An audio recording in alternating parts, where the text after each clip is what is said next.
Ladies and gentlemen, please welcome to the most anticipated show, the fight of the century. They were much more than enemies on the track. They truly came to hate each other infinitely. Their extreme rivalry traveled at 300 kph on circuits around the world. Their animosity caused the most intense hostility between their respective circles. Ladies and gentlemen, welcome to the thrilling and highly anticipated fight of the century between the DANI Pedrosa y Jorge Lorenzo.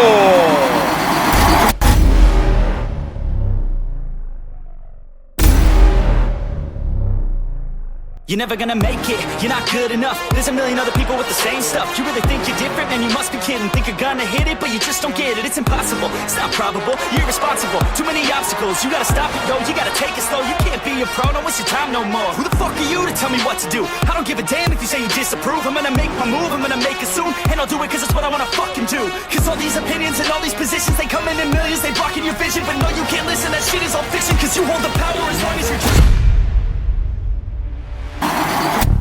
To my right, a very highly experienced and skilled motorcyclist, three-time world champion, once in 125 and twice in 253, and three-time MotoGP runner-up at 38 years old.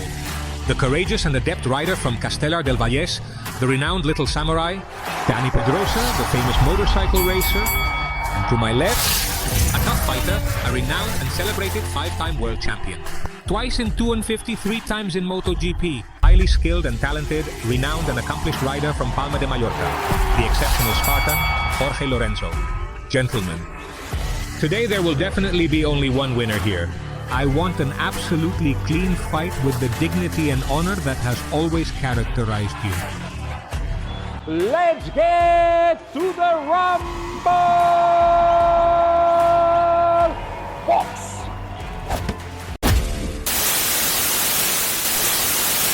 Wait. Did you really think these two were actually going to start throwing punches? We are motorcyclists, not pugilists. So let's have a better fight and make it even more interesting. An evenly matched fight where indeed Jorge and DANI both have the same chances. In this engaging, intense and fierce fight, each contestant will try to deliver 20 blows to their adversary in the form of a question, and the other will have to defend with an answer. They have a maximum allowable time of approximately 30 seconds to defend and justify themselves, and there can be no counter-reply to any of the questions and inquiries. They are very tough questions and real questions indeed. Good luck to both of you, and good luck.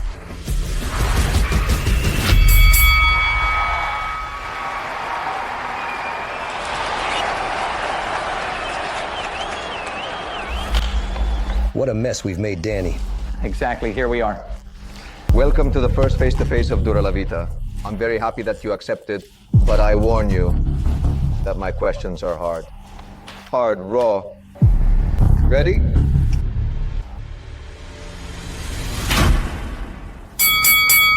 Let's begin. You start because you're the guest. So I give you that truly well-deserved honor. Agreed. No. Well, now that I have you in front of me as my rival in this ring, before the fight, I would just simply like to know who I am up against. Therefore, my first question is very simple. Who are you? I am absolutely indeed a curious person, extremely competitive, as you know, a perfectionist. Very difficult to work with me. And also, with ambition. Very well. My turn. Our rivalry is known to everyone, but did you ever really come to hate me? Of course. Don't hesitate a little. We've known each other since we were 14 or 15 years old. And from that moment on, there has been a very strong rivalry that has been growing. No, I can't deny that there were indeed moments when my direct rival and my direct motivation was absolutely, truly you. Therefore, at the same time, I reached moments of hating you. It's your turn. Well, aside from the sport you've been dedicated to until now, until very recently, what is the most important thing in life for you? What is your destination? The most important thing since I retired is to be happy in life and enjoy it. The thing is, indeed, being happy is a chimera.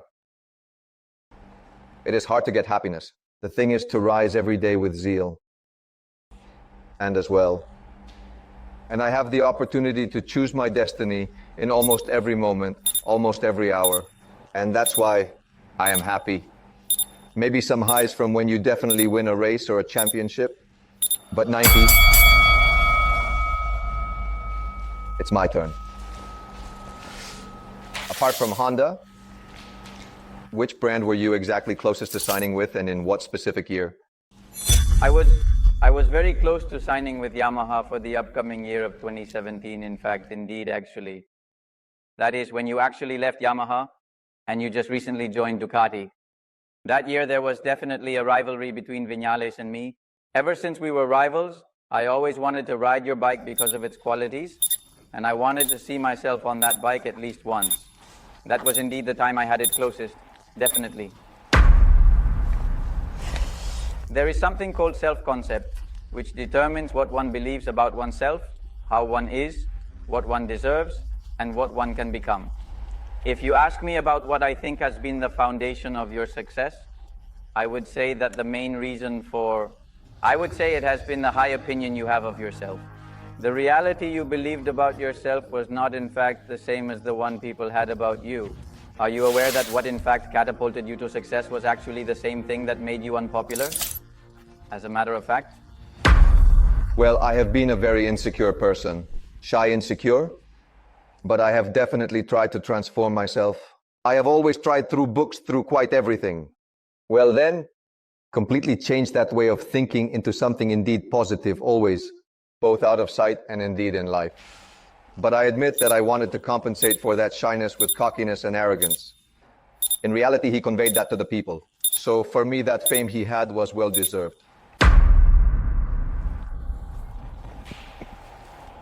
Do you think you would have gone faster than me with a Yamaha, perhaps? If so, why perhaps? If I understood the question correctly, you mean if we both had been at Yamaha at the same time?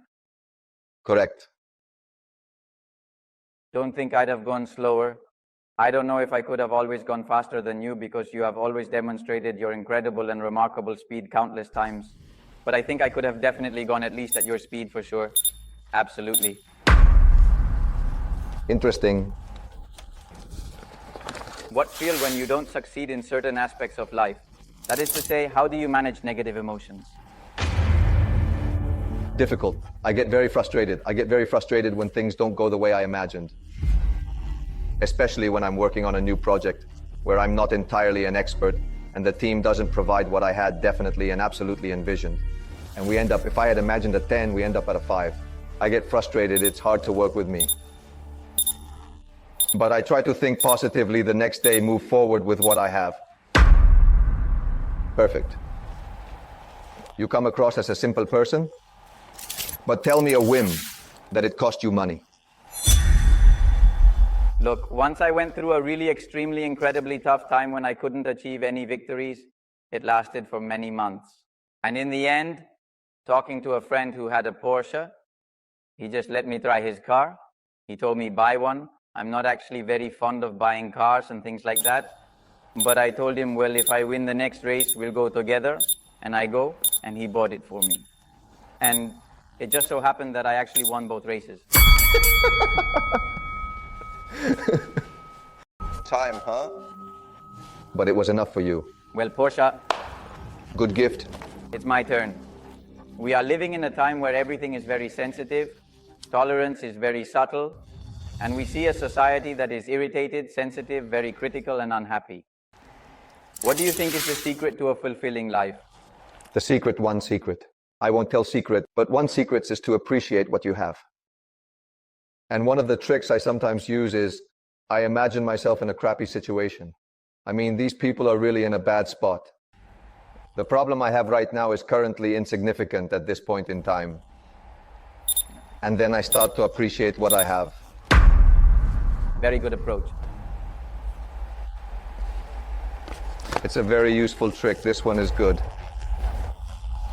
Do you think that perhaps in our prime, you and I would be able to beat the current generation? Honestly, yes. I just can't stay long, but that's what I think I believe. Your turn. This one is good. Do you think that society receives a complete education for the challenges we later face in adult life? Oh, I am indeed very critical of the school, because I definitely think there should be a subject on economics to teach people how to invest money very effectively and importantly. A subject on social relations with people, knowing how to treat others, being polite, being empathetic, and which doesn't exist. Subject of relations with the opposite sex. In other words, learning to deal with the opposite sex, because the three things are fundamental in life and there is no subject that doesn't teach you. I agree. This is indeed surely the toughest of them all. Get ready. What was the reason for not shaking my hand after 2008 Jerez qualifying? And what was the reason for not giving it to Simoncelli at Le Mans 2011? The main reason is because, well, you actually came to MotoGP, and you didn't speak very well of me in 2 previous interviews.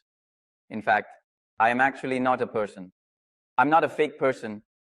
So since I don't like you, I didn't like what you were saying about me either. I am not willing to give you a part of me. For all that indeed.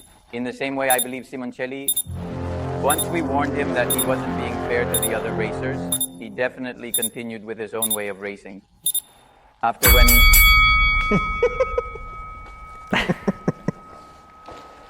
Rules are like that. Okay, my turn, right? Okay. I have observed many things over the years. And also as well, I see how in stressful situations indeed, of fears and of discomforts, most people often choose to avoid dealing with an internal situation in their personal and professional lives. Overcome your fears or face your imperfections and flaws. This is not your case. I have seen you overcome many challenges many times in your sports career and life. Explain to us from your mindset, why did you always choose to face your personal darkness? And what lies behind that fight against oneself? Good question. I have had very challenging situations in my life where I indeed had to take the bull by the horns and turn things around. And carefully take down the bull and flip it over. With my father, with Dani Amadriain, with second manager Marcos Hirsch, with the tax office, with when the race happened, exploded in Japan, that race that blew up the factory, you know, right? It's my way of being, what I learned young, to take the bull by the horns and turn it around. Let's see. What did you honestly, really, and actually think when King Juan Carlos acted as a mediator for us to shake hands, honestly speaking? I didn't want to shake your hand. But I was forced. Yes, that's what I thought. Well, all right. But I really didn't feel it.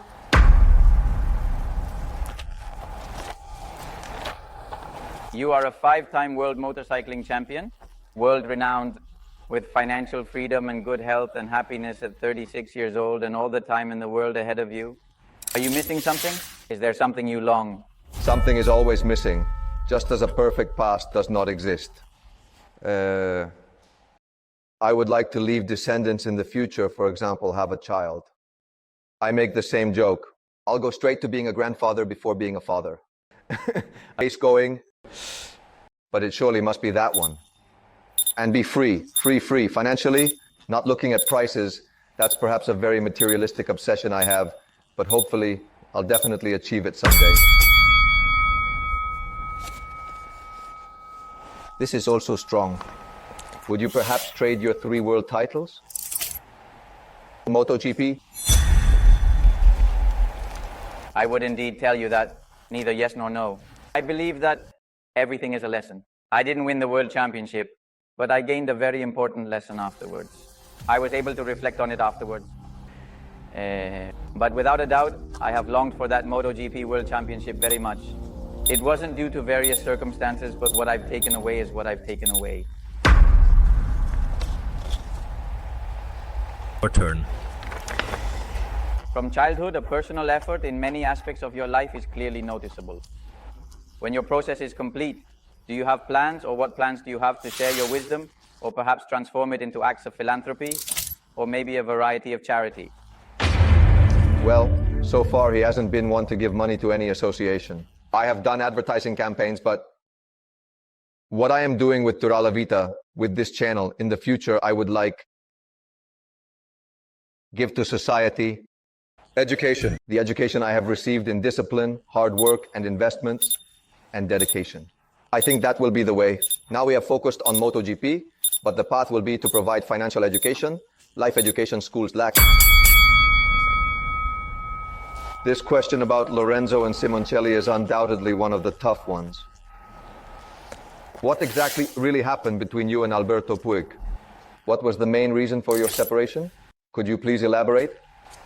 There are many info in everything that such a separation entails, in various aspects and implications, but the main reason is that people and relationships inevitably evolve towards a certain place over time, and in my case, I needed to undergo significant personal and professional growth. And up to that point, he led me to learn so many incredible things on this journey, but from then on, I definitely had to follow a different path and learn them by myself. Well, this has already been answered more or less before, but, well, is starting a family or having children part of your plans? Are you looking for it? I'm not looking, and I'm going to delay it. A lot, as it's a very important decision, and you live completely for your son, your ex, or your daughter. I have a lot to do in life, a lot to enjoy. I'm going to delay it. Let's hope life doesn't surprise me a bit. But yes, I would like to do it someday. This is a question that relates to the previous one I asked you. Do you think that Alberto Puig not renewing your contract was his revenge for that separation between rider and manager? I can't vouch for things I don't know at all. It doesn't matter how it was either. Everyone has their own path. And each one reacts or does the things they need to do in their daily life. I made my way, I learned my lessons. And if that was part of what I had to learn, then so be it. In any way at all, in the slightest. Very well. For a business to succeed, you will need a website people can see you buy from you. But to set up a website, you need to know some basics of programming and design, right? Well, no. This is where Hostinger's advanced artificial intelligence and technology comes in. Thanks to its highly advanced AI website builder, you can have your website up in a morning or even in an hour if you set it up right. To make you believe it, I'll show you an example. You go to Hostinger's website builder and you tell them, well, I want to offer a video editing service designed for small content creators, for example. Here, the more detail, the better. There you have it. In just 5 seconds, it creates a complete website that you can modify to your liking by dragging and dropping any element and effortlessly customize to perfectly suit your needs. Even if you definitely click on the mobile. You can easily adapt and customize your website to mobile or desktop format seamlessly and efficiently without affecting the elements.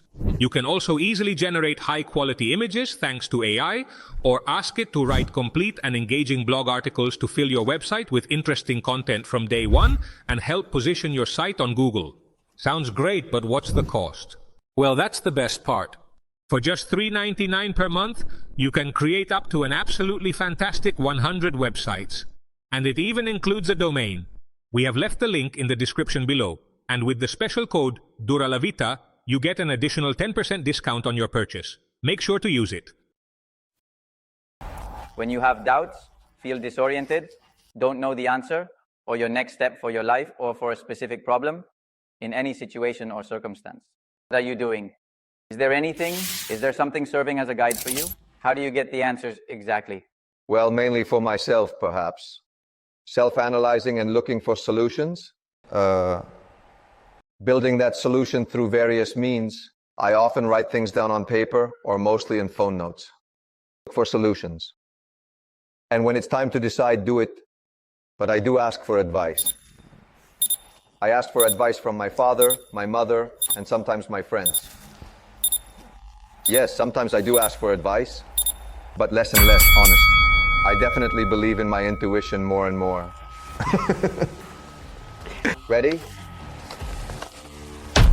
This is very interesting. What would you change the current MotoGP?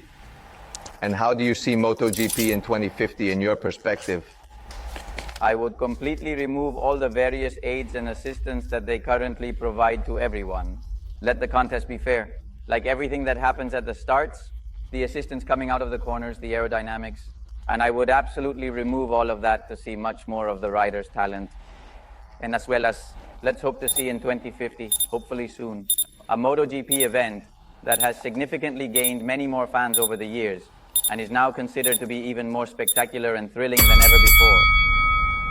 Motorcycles won't fly. Okay. Following up on the previous question, just what will your life be like 10 years from now? Tangled up, I always get tangled up. I don't know how to stay still and be on vacation, even though I take them, but I am always working, but on vacation. I don't do either one. And that's kind of the lifestyle I like because I always end up there. Interesting. Why do you think exactly a large part of the fans have always had exactly an image of you as exactly a good boy exactly? I don't know. Well, I actually consider myself a good person. I do have my character and my way of finding the strength, determination, resilience, and persistence to face my goals and challenges. But I always contemplate that my core is good. That's what I think people perceive. I believe we all know your past. Now you just explained a little bit more detailed about how your future will be. What is your relationship with present? Are you able to find those special moments where, like here in a ring, time stands still in particular? Or on the contrary, do you perhaps remain in constantly planning or always worry about the future? All right. I'm always thinking about the future and on improving and doing things, and it's complicated, even when I'm on vacation. The only place in the world where I can truly disconnect and appreciate the present almost 100% is in the Maldives. Truly. The Maldives, that's my favorite place on this entire planet, and I love being there. It's the only place where my vibes calm down. When I find myself on those islands, it's my turn. I would have liked to know it when I was racing. How did you learn to lift the bike so quickly and efficiently? Well, you know, my idol has always been the legendary and iconic Mick Doohan. He already had this particular skill. He knew exactly how to lift the bike, and I have watched millions of videos of him, countless times repeated, over and over again. When I started in 125, I had 2 or 3 high sides. I didn't understand why I had fallen. So I automatically said, well, if I lift the bike like Doohan does, even if it's with a 125, I can avoid crashes. And that was gradually perfected over the years. Thank you. Well, okay. Aside from that serene, beautiful little water pond that you couldn't get out of when you celebrated your victory in Jerez, what is your fear? Greatest fear. My biggest fear might probably be death. Be it death, I would indeed, undoubtedly, and certainly absolutely love to continue to live much longer than I surely will. I would like to never die because life is so wonderful and incredibly amazing that it's a real bummer we have to die. All right, it's coming, just right now. Another one related to the previous, or perhaps more technical. Stoner says that the remarkable skill you had, which took him a much longer time to master, was your incredible ability to control the wheelie without using any advanced electronics. Explain to us, since he is already retired. Your technique. Well, it's a matter of, you come out of the curve, lift the bike. If you lift too quickly, the bike lifts quickly. So it's a bit of a balance between the gear, the laps, shifting gears at the right moment, the rear brake, and the throttle. So I think I found it by always lifting the bike early and always having that tendency. I always found the point with the engine of knowing when the bike was going to do it. So I just really anticipated that moment. You know it beforehand. What are you currently dedicating your time to? Is there any skill or particular field in which you are currently dedicating time and effort to acquire new knowledge? Well, apart from this limitless Duralavita YouTube channel, I believe the topic of investments. In the past, I trusted people who were not ready yet. They had more interest for themselves than for me, and they did it very poorly. And then I started to learn about real estate and about the stock market, to invest in stocks. stocks that give you dividends. I always try to buy what I call the cows that give you milk. And I've become not an expert, but I understand quite a bit. This one is also very raw. In the end, it won't just give a raw question, it was in 4 or 5. In our early days, it was often said that Alberto Puig told you not to talk or greet the rivals. And even when you happen to encounter them by the post or elsewhere, indeed, actually, how much of that is true? It's not exactly like that, but actually the mentality is one of direct rivalry. Not even water for the rival, then. An atmosphere was indeed created, whether you liked it or not, where the motivation to truly and absolutely beat the rival was real. Not that it was something along the lines of, well, you know, I win and now you win and it's no big deal. Actually, you know, if it were indeed true that losing was something that actually did cause pain, then did you really feel the need, like, to win? To question. For you, what is the meaning of human life? Why are we in the world? I don't trust God. I don't know we are here. I don't know if all of this is a dream. Or what it is, I don't know. I'm very pragmatic. I don't believe in anything. But I am here, and I am going to try to squeeze the orange as much as I can and do things right to the best of my ability. Do you think you would have won much more if you had been more robust? I really think it would have hurt me less. Or I think I would have had a bit more confidence in myself. At certain moments in my sports career, I might have been able to face my rivals differently, with another approach, with perhaps stronger security, potentially and significantly, especially in the MotoGP category. Then surely a few fewer injuries and a few more races won would have given me that title. This, more than for me, is indeed actually by popular demand. Why are you so cocky? Damn. And who has been the... I can't ask. You already answered it a bit earlier. You've already told us a bit. That's why, because I've tried to mask my shyness with more arrogance, actually. You know, really, honestly. And because I've always really liked that type of character. Arrogant, very self-assured, and I wanted to be like them. Ali, Cantona, Mourinho, Cristiano Ronaldo. I prefer this to what I put. It's my turn. Has not winning the MotoGP title ever, at any specific point in time, definitely kept you up at night? More than just sleepless. I have suffered. I have suffered. I have suffered emotionally. I have suffered mentally. I have suffered the pressure from the team. I have suffered the pressure of quitting. I don't know how to say it. To leave all the people around you who helped you win that championship title, well, you know, to leave them, you know, there. Right at that moment, clearly I suffered it, yes. Your turn. It's good. I'm interested. Tell me, please, what exactly are the habits? What exactly is the diet with which you feed your mind daily? Normally, if it's about physical condition, I'm screwed. Well, I went through moments of difficulty and challenges and moments of self-doubt and uncertainty, but I quickly turn it around and it doesn't last long at all. That insecurity doesn't last long. In a few hours, I've already transformed it. Habits. Now it's very different from when I used to race. When I raced, I was disciplined and hardworking. Now nearly halfway. Which race and title specifically made you the angriest to lose against me exactly? 2012, clearly, indeed, clearly. Also 2013 that I lost against you and against Mark. But 2012 because well, we both were truly having an incredible championship. There's no doubt about that, but, well, indeed, everything that happened to me in Misano, I couldn't swallow that for a long time. Figured much. Historically, you have had unfortunate relationships with people who have been important in your sports career, such as several of your managers. How do you handle tradition or disappointments in your life and situations with trusted people? Well, I always say that you only find unconditional love if you're lucky. Not everyone does. From your mother and maybe from your father.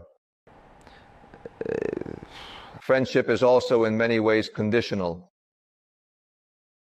Imagine the work. For me, it's conditional. I love you, you bring. Everyone has helped me at certain moments in my life, and it has helped them too.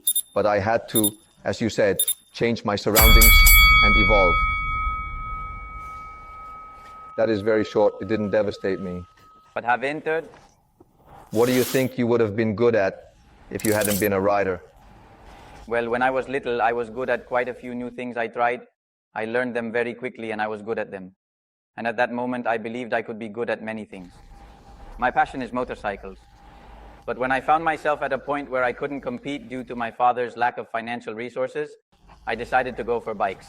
If it would have been good, I don't think so, or I don't know, or at least surely not the same as with the motorcycles. But it's the only thing I remember deciding at that moment that I could do. Okay, well, to wrap things up, and since we're in the ring, let's take a bit. MotoGP is a sport of strong emotions. There's contact, constant clashes, we're pushing the limits, things that sometimes simply just occur. What you can't do is turn MotoGP into a boxing ring. But since we are human and everything is very emotional, have you ever really truly wanted to punch a rival? Perhaps to Rossi or to myself? Bunch of times. Boss, I couldn't because Dorna Sports would have kicked me out of the championship. I really had to hold back so much indeed. Lot. I would have done it. I would have done it. Well, okay. Well, this is an extra question. Question 21. Have you ever boxed? Look, I've practiced boxing a little, I haven't boxed. Since we're right here, we've set up this whole show, and we made people believe that we were going to fight. How about we get dressed again, and perhaps I give you the opportunity to hit me a couple of times, maybe even a few more times? I came here to beat you up. Like this? I can't leave beating you. Okay, let's go.